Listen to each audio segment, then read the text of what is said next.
Well, the Army has a plan to clean up forever chemicals contaminating drinking water in East Selah, but the Washington Department of Ecology says it's not up to state standards. KVU's Emily Goodell tells us the state is now ordering the Army to do more and do better.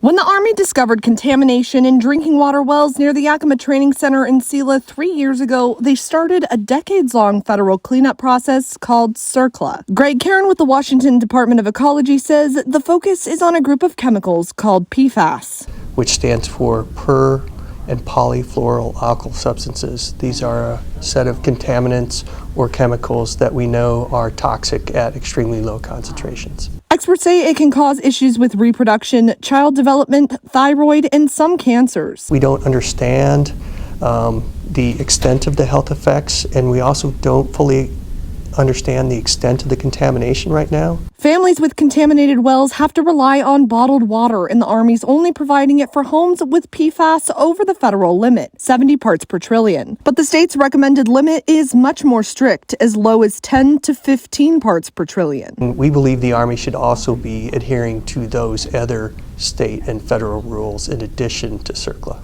A new enforcement order from the state means they'll have to. The order gives Ecology the authority to make the final decision on cleanup action and makes public input a required part of the process. So even if the Army wouldn't prefer a particular cleanup option, this enforcement order would give us more teeth, a stronger position legally to make the Army take those actions. Karen says they believe the Army will follow the order, but if the Army chooses not to follow the enforcement order, essentially they could appeal the order and take it to state or federal court. Karen says there's been no answer from the Army so far. The order is in effect, but the public has 45 days to recommend any changes. We want to hear from them and hear what their concerns are so that we can adapt our plans to fit their needs. Reporting, Emily Goodell, KVU Local News.